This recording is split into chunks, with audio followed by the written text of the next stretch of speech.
Bonjour à tous, bienvenue dans Smart Tech. Vous nous regardez, on est en direct sur la chaîne Bismart. Il est 10h45, c'est l'heure du grand débrief de l'ActuTech.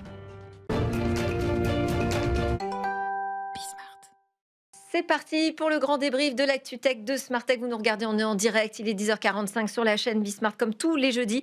Aujourd'hui, autour de la table avec moi, Charles Salvaudon. Bonjour. Bonjour. Vous êtes expert en géopolitique au sein du Centre européen de droit et d'économie et vous êtes venu avec votre nouveau livre, votre ouvrage sur la géopolitique, cette force qui bouleverse tout.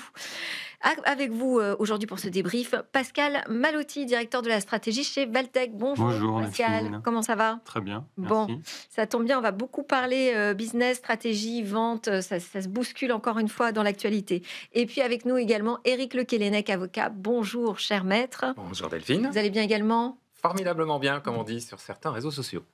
Alors, on va parler aujourd'hui de Choose France. On va voir ce qu'il faut retenir de ce sommet qui met à l'honneur les entreprises françaises qui investissent sur notre sol. On va aussi s'intéresser à l'intelligence artificielle et la question éternelle, j'ai envie de dire, en tout cas, ça fait des jours et des jours qu'on se la pose, bulle ou pas sur l'IA.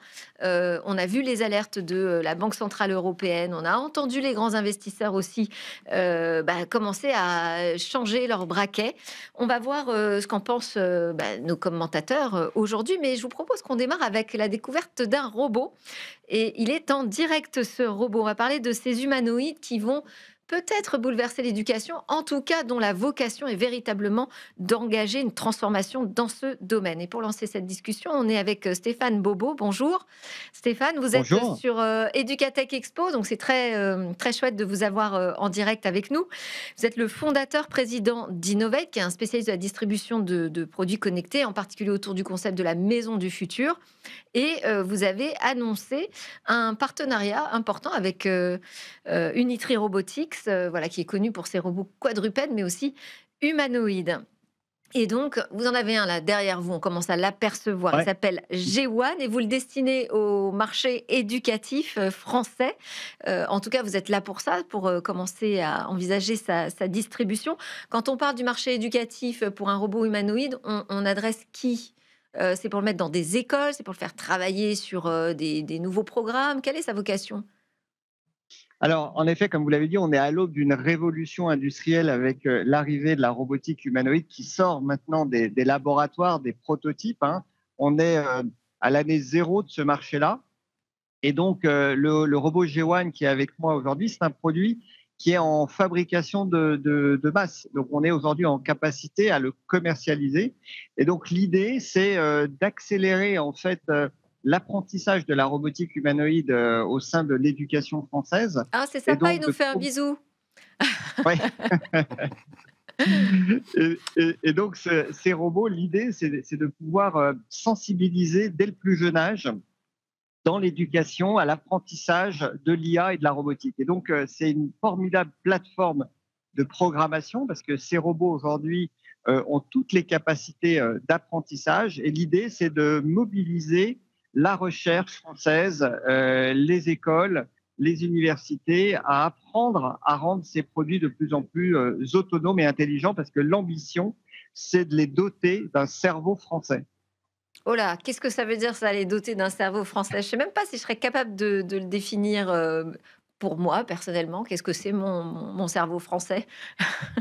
Alors, un cerveau dans un robot humanoïde, ça va être tout son apprentissage, en fait. L'apprentissage, le fait de pouvoir les rendre autonomes, parce qu'aujourd'hui, ce robot est téléopéré avec une télécommande, et donc il a certaines fonctionnalités qui ont été développées, donc il est parfaitement mobile, il retrouve son équilibre tout seul. Il est Mais tellement mobile qu'il l'ambition, est parti, hein, il en a marre, hein. ouais, ouais, il se balade dans le salon. Mais l'idée, c'est de pouvoir le rendre autonome. Et donc, pour ça, il va falloir le doter de capacités d'apprentissage. Et c'est là où l'IA a un rôle extrêmement important, parce que grâce à l'IA, on va pouvoir l'entraîner. Il va pouvoir reconnaître des objets, il va pouvoir les saisir, il va pouvoir les déplacer.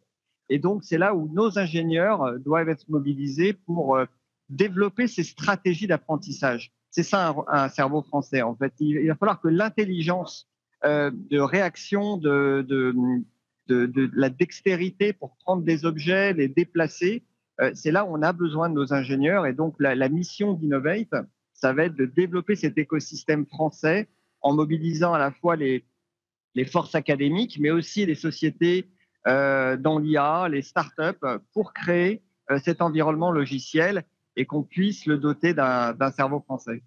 OK, mais donc ça veut dire que c'est plutôt un robot qui est, destiné à apprendre. En fait, c'est lui, l'objet, d'apprentissage. Vous ne l'imaginez pas tout de suite donc dans l'environnement, scolaire ou pour l'éducation, des enfants? Non, alors ça, on n'en est pas à cette étape-là. Là, il faut voir que je dirais que le corps est donc mature en termes de production industrielle. Hein. C'est très impressionnant les capacités de déplacement et de mouvement. Donc, on a un corps qui est extrêmement stable aujourd'hui.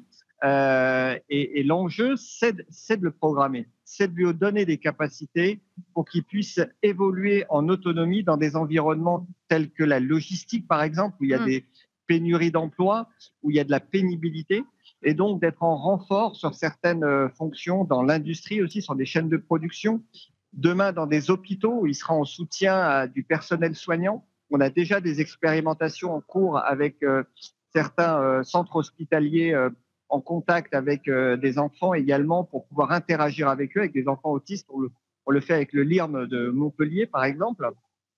Et dans quelques années, il sera à même à rentrer dans nos foyers, d'être à nos côtés, de pouvoir aussi être en soutien, tenir compagnie à des personnes âgées. En tout cas, c'est l'ambition vers laquelle on va à horizon 5-10 ans. OK, la question qu'on se pose souvent, c'est: est-ce qu'on a besoin d'avoir un humanoïde pour faire tout ça?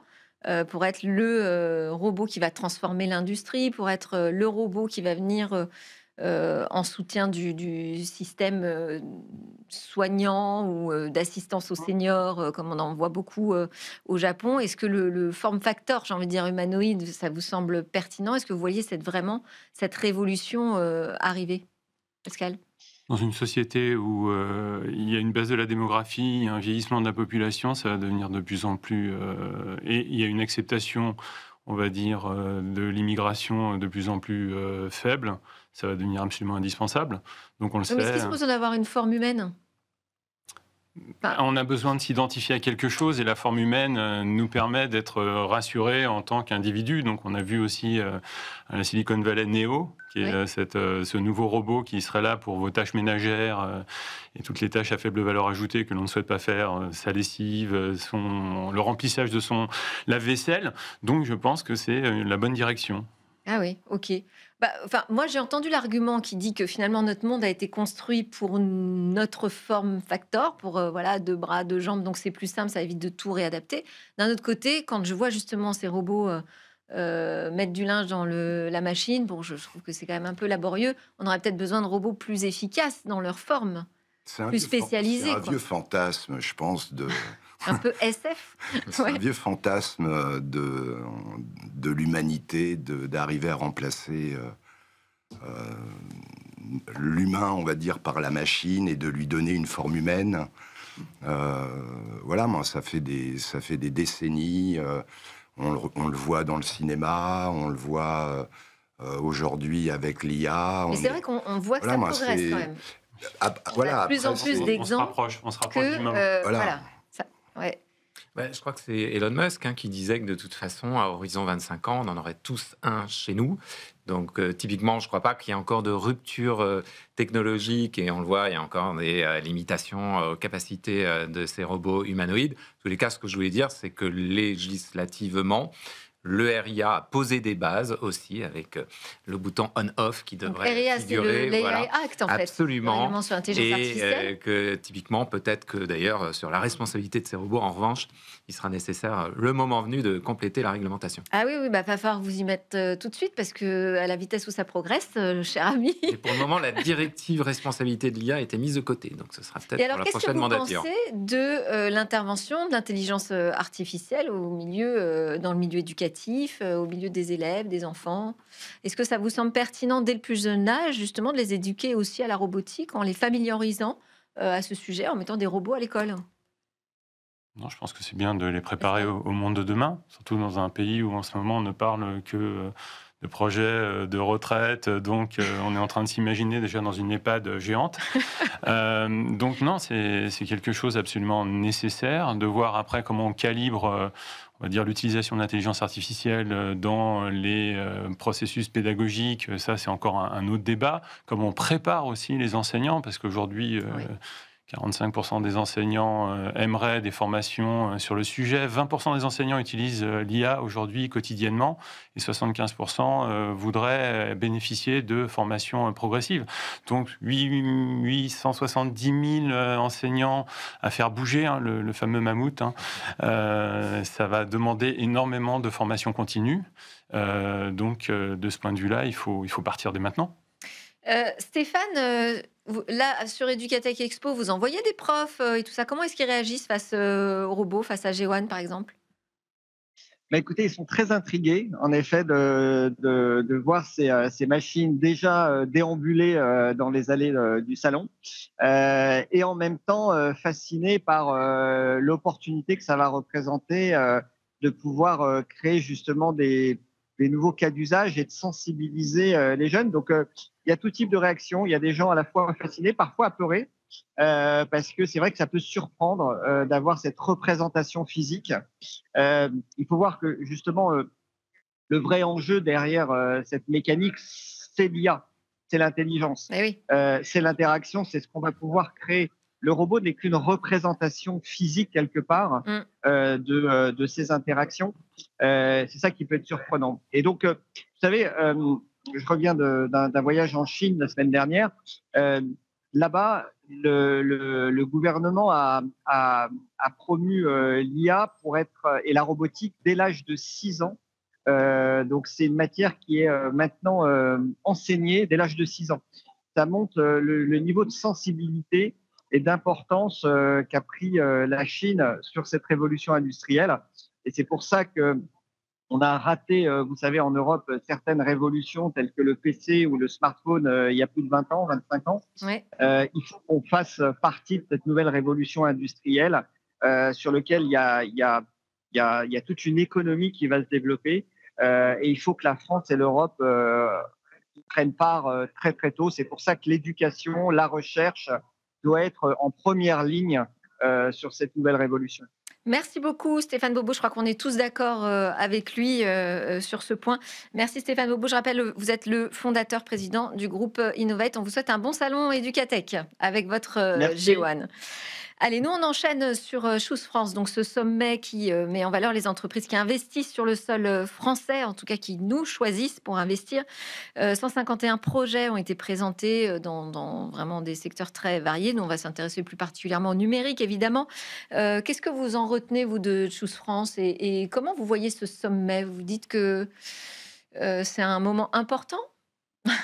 De quel sommet parle-t-on? Celui de rattrapage pour les entreprises françaises, qui était un événement de calinothérapie pour rassurer les patrons français, ou celui qui s'est déroulé en début d'année? Donc déjà, il y a des tournements de concept, parce que Choose France, normalement, c'est un événement pour attirer les investisseurs étrangers.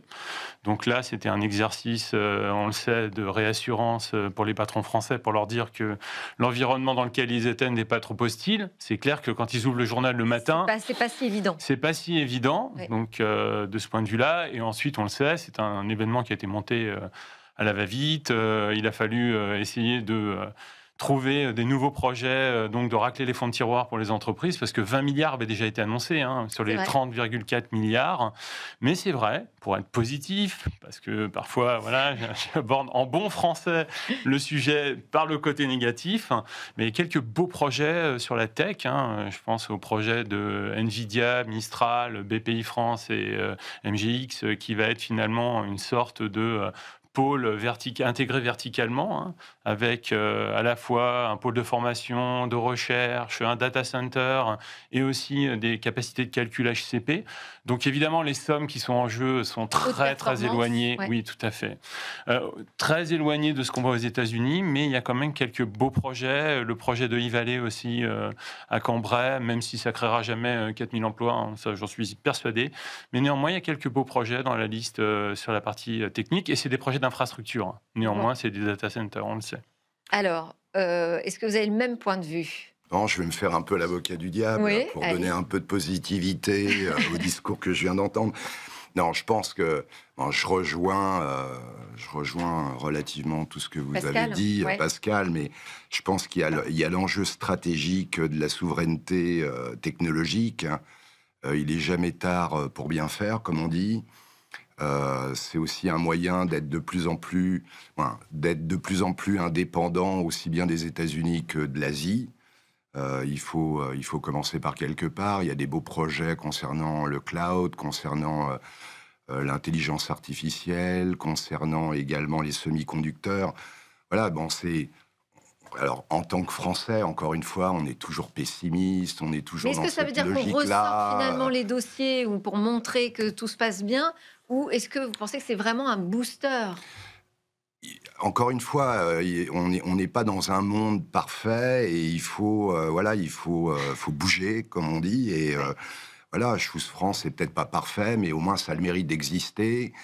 Eric est Euh, d'accord avec Charles. Absolument, et Ouais. moi j'y vois d'ailleurs une complémentarité en fait entre ces différents événements et formats. Bien sûr qu'on a besoin des investissements internationaux, l'écosystème est drivé par ces grands acteurs du numérique, mais aussi, on l'avait vu sur la dernière édition internationale, du real estate, puisque pour faire des data centers, il faut d'abord et avant tout des locaux. Je pense à Brookfield, le Canadien, puis il y avait un Américain aussi sur les rangs. Et tout ça, ça crée ou engage en tous les cas une dynamique que l'on retrouve aussi au niveau national, qui crée un relais aussi pour impliquer peut-être des PME, mais aussi des startups qui se sentiraient un petit peu éloignées de tout cela. Et la dynamique est d'autant plus favorable que, hasard du calendrier, on a eu aussi ce sommet franco-allemand dans la foulée du Choose Sur France la franco-français, souveraineté numérique européenne. qui, alors, n'annonce que 12 milliards d'investissements, mais met en place aussi des partenariats au niveau européen. Par exemple, Mistral avec SAP, moi je trouve ça plutôt intéressant. Alors, est-ce que vous êtes laissé convaincre, Pascal? Carton rouge ou carton vert pour Choose France? On Non, s'engage? carton vert. Allez, carton vert. C'est optimiste. Ah bah alors. Moi, je veux Qu'est-ce que juste c'est que voir vraiment C'est- les projets qui seront réalisés par rapport aux effets d'annonce. C'est toujours l'élément très important. Qu'est-ce qui sera investi réellement par rapport à ces effets de com? Ouais. C'est tout. Sinon, ce ne sera pas Choose France, ce sera Choose à l'allemande France. Salut. Moi, ce qui m'inquiète quand même, c'est qu'effectivement, on parle d'infrastructure et on peut se dire, c'est bien parce que là, on investit dans le dur finalement en France. Mais est-ce qu'on ne devient pas, la France, simplement un fournisseur de matières premières parce qu'on est très attractif pour notre énergie décarbonée? Ça vous inquiète pas, ça? C'est l'un des enjeux, mais de toute façon, on est obligé de passer par ces infrastructures si demain on veut avoir tous les produits et services, et on en parlera dans le sujet suivant sur la Bulia. Donc, c'est très bien que ça se concentre en France, puisqu'on le sait, on a un avantage concurrentiel, c'est notre énergie nucléaire. Donc, autant en profiter, hein. Donc, autant profiter de l'erreur historique Oui, mais de c'est-à-dire l'Allemagne. qu'on met au service notre matière première décarbonée, qui est l'énergie nucléaire, au service des grands projets des hyperscalers, quand même, faut être clair. Complètement. Ouais. Moi, je Totalement. pense qu'il y a de la place pour tout le monde. Donc, sincèrement, les deux sont complémentaires. De toute façon, quel que soit le projet numérique, il y a des données lambda et des données sensibles. Il doit y avoir une cloud stratégie, comme il y a une stratégie IA par rapport à la sensibilité de ces données. Donc, encore une La fois, stratégie, moi, je l'entends pas, la stratégie sur le cloud, hein. J'ai l'impression que là-dessus, on a quand même un peu abandonné. En tout cas, je veux dire, en discours politique.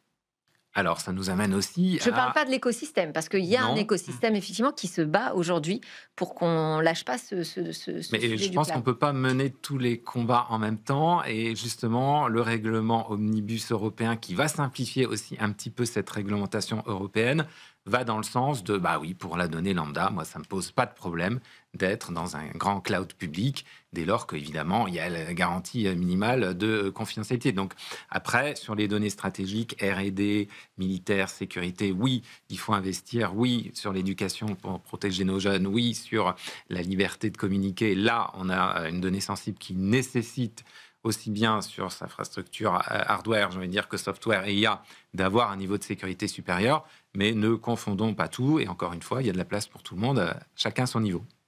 Alors, on va parler de la bulle ou non autour de l'intelligence artificielle. Donc, la Banque centrale européenne, la BCE, a sonné l'alerte. On a des grands noms de la finance qui réduisent leurs expositions dans Nvidia, hein, qui disent vraiment clairement redouter l'éclatement d'une bulle donc spéculative. Bon, je ne vais pas vous citer tous les exemples, mais est-ce que déjà, sur le terme de bulle, est-ce que vous avez l'impression qu'on est face à une menace de bulle classique? Non, Pourquoi? je ne pense Pourquoi, pas. Charles? Lorsqu'on réfléchit un petit peu à l'intelligence artificielle, on est sur un domaine qui est extrêmement solide. Et je pense que Solide, c'est-à-dire? solide en termes de valorisation, en termes de projet, et il y aura des effets de correction. Alors on pourra peut-être avoir une bulle sectorielle, mais pas une bulle au sens où on l'entend, comme on a pu le vivre il y a une vingtaine d'années. Sur les télécommunications, par exemple, je pense à tout ce qui s'est passé à l'époque avec Alcatel, Ouais. où ça a vraiment fait un très grand nettoyage. Là, on est quand même sur un domaine qui... Là, il y a moins de trucs à nettoyer, finalement, parce qu'il y a beaucoup moins d'acteurs. Hein, Je aussi, pense que non, mais je pense qu'il va y avoir il va y avoir des effets correctifs. Hein. Tous les projets où les business models sont pas forcément solides vont être, on va dire, vont partir avec l'eau du bain. Mais comme dans Oui, toute, mais Charles, comme y dans a-t-il un toute business activité. model? Je pense qu'il y a certains acteurs qui ont des business models très solides. Encore une fois, on peut pas. C'est très compliqué. D'abord, personne n'a de baguette magique ou de boule de cristal. Les histoires de bulles spéculatives, c'est toujours les mêmes histoires. Vous avez un certain nombre d'acteurs qui sont pessimistes, qui vont essayer de prédire l'avenir, et à chaque fois, Ça, c'est vrai ça que se c'est passe hasardeux. jamais comme les prédictions, on va dire, sont faites. Je pense que pour moi, c'est un faux débat. Donc, Charles, vous dites quoi? Oui ou non? Bulle ou pas bulle? Pas bulle. Pas bulle. D'accord. Qui est d'accord avec Charles? Également. Éric? Pas de bulle, parce qu'effectivement, malgré tout, la chaîne de valeur, elle est aussi à plusieurs niveaux sur l'IA. On va avoir des IA de plus en plus expertes qui nécessitent aussi d'avoir des startups et des futures licornes qui, typiquement, développent des IA. On l'a vu dans l'éducation, on le verra bien sûr dans la finance, la banque, mais aussi, je pense, la gestion personnelle. Et tout ça pour dire que par rapport à ce qu'on a vécu sur la bulle Internet, alors j'en ai pas l'air, mais je m'en souviens, où là, vous aviez C'est vrai que vous êtes typiquement... tellement jeune. Merci. Des plateformes en ligne qui, typiquement, livraient 4 personnes par semaine. Là, on voit bien sur l'IA que les usages sont là. On va aller de toute façon sur des modèles payants, a fortiori avec les IA expertes et les agents qui seront de plus en plus On performants. est déjà sur des modèles payants. De plus en Enfin, plus, il y a premium, encore on un va modèle gratuit qui existe, plus ou moins premium, voilà. Freemium, je veux dire. Freemium, C'est gratuit absolument. au début, mais très vite, il faut payer quand même. Et c'est ce qui explique que je suis relativement optimiste pour la suite. D'accord. Bulle ou pas bulle? Rouge Bulle. ou vert? Bulle, vert. Voilà. Vraiment. Vous c'est avez bien, on changé, est- vous avez changé, vous aviez dit pas bulle. Ah non, bien sûr. Non, il y a- bulle. Comme moi, on est deux verts non, contre bulle. deux rouges. Qui assure une surévaluation du marché, c'est évident. Qu'il y aura une correction, c'est évident. Quel sera le déclencheur? Moi, je pense qu'il faut regarder du côté d'OpenAI et son implosion possible. Voilà. C'est pas possible de corréler... 20 milliards ils vont faire cette année de chiffre d'affaires et des lettres d'engagement qui vont jusqu'à 1 trillion 400 milliards de Ouais. dollars jusqu'en 2033. Ils trouvent où l'argent? Sa CFO a indiqué que potentiellement ils allaient avoir recours à de l'argent public. Les contribuables vont financer le développement d'OpenAI. On est en plein délire. Moi, je pose une autre question. Comment on peut justifier 5 trillions de dollars de valorisation de Nvidia sans avoir en face normalement l'équivalent en termes de produits et services grand public? Il est où ce marché aujourd'hui? Je le cherche. Nulle part. Introuvable. Dans 5 à 10 ans, il est où? Non, Personne mais Personne n'est capable de le on dire. peut quand même dire que c'est normal que le marché soit rassuré en voyant que les résultats d'NVIDIA sont même au-dessus des attentes. Hein. C'est de l'infrastructure. Voilà. C'est des GPU. Qui a des vrais carnets de commandes, qui vendent véritablement leurs produits à des clients. Moi, ce Oui, qui m'inquiète, c'est plutôt... hyperscalers. Ah oui, moi, C'est ce qui les mêmes m'inquiète, clients. c'est le modèle des hyperscalers. C'est eux. C'est-à-dire du jour où un des hyperscalers, effectivement, se casse la figure parce qu'il a déliré sur ses investissements. Et on commence à le voir du côté de Meta. Il y a quand même aujourd'hui des doutes sur les milliards investis par Meta dans l'intelligence Il artificielle. commence à produire de l'endettement. Le marché commence à s'inquiéter. Il commence à produire de l'endettement. Amazon, Google et Meta ont annoncé en fait des programmes d'endettement. Donc, ils vont emprunter des obligations sur le marché. Donc très bien. Moi, j'ai pas de souci. La question que je me pose en fait, c'est les entreprises du monde réel. Est-ce que L'Oréal... Sur le ROI, sur Ouais, le retour bien sur sûr. investissement. Quand L'Oréal produit son dernier déodorant, est-ce qu'il a été inspiré par de l'IA? Le dernier véhicule de General Motors, a-t-il été produit par de l'IA générative? La réponse est bien sûr que non. Aujourd'hui, quand on parle d'IA, on parle d'efficacité opérationnelle. Donc on parle de réduction des coûts, donc on parle de chômage de masse à terme. C'est ça l'IA pour l'instant. Alors si demain il y a un ROI, très bien, je pense qu'il arrivera, mais il n'est pas à la hauteur des investissements qui sont en ce moment mis sur la table. Alors, réponse, Charles. Non, mais je pense qu'on est au début de l'histoire et il faut donner du temps au temps.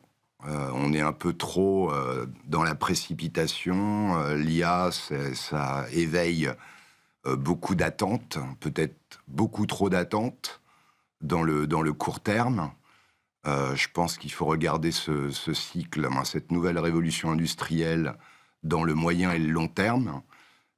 Et bon, il y a, Oui, mais il y le a des problème, c'est inquiétudes. que là, il y a une différence de timing, j'ai envie de dire. Parce que alors, ça veut dire qu'on se dit, bon, pour le retour sur investissement des clients finaux, va falloir attendre longtemps. Mais l'argent, aujourd'hui, il faut le sortir maintenant pour les data centers, pour acheter l'énergie, les capacités de calcul. On a un problème de timing, là, non? Je ne suis pas très inquiet sur les hyperscalers parce qu'ils sont assis sur un tas d'or, ils sont capables de faire de l'endettement, ils auront la capacité à réaliser ces investissements. La question, encore une fois, derrière... Oui, ceux qui les fabriquent, les data centers, par exemple. Ça va être tout un écosystème, un environnement qui ne créera pas d'ailleurs d'emploi, parce qu'un data center, vous faites tourner avec 100 personnes sur plusieurs hectares, donc ça ne créera pas d'emploi. D'ailleurs, s'il y a une bulle spéculative, ça n'aura aucun impact sur le chômage, au moins c'est bon. Ça, c'est le côté positif. On aura évidemment une crise économique mondiale, mais ça n'aura pas d'impact sur le chômage. Mais c'est clair que pour l'instant, on ne voit pas la réconciliation entre demain les produits et services qui vont rapporter de l'argent, et encore une fois, il faut que ce soit sur le grand public. Et aujourd'hui, c'est... Grand public ou entreprise, c'est le client final, en fait. Oui, mais bon, on le sait très bien, ce marché va se développer sur des... D'ailleurs, la première campagne, j'étais à Londres lundi, la première campagne que j'ai vue de ChatGPT dans la rue, c'était une femme qui était dans sa cuisine avec son smartphone en train de préparer son dîner. Bon, je me suis dit, s'il faut mobiliser 3 data centers pour préparer son dîner, où va le monde? On est quand même très très mal en termes de cas d'usage. Alors moi, ce que je vois, c'est du point de vue des déployeurs, autrement dit des utilisateurs de l'IA en entreprise. Je peux vous dire que sur les use cases, il y a une sélection drastique qui est faite, et si ça ne marche pas, on arrête. Donc la correction, elle se fait aussi à ce niveau-là, ce qui me permet de rester optimiste et d'être toujours d'accord avec Charles, dans la mesure où si on prend les choses depuis la base sur le marché des utilisateurs, il y a une sélection naturelle qui est faite, il y a une réglementation qui contraint aussi à rester sur de l'IA numérique, responsable et éthique. C'est ça l'avenir. Merci beaucoup. Éric Lequelennec, avocat, était avec nous. Pascal Malotti de Valtech et Charles Salvaudon, expert en géopolitique, qui est venu avec son nouvel ouvrage. Merci à vous de nous avoir suivis. C'était Smart Tech, votre émission en direct à 10h45 tous les jeudis. À très vite.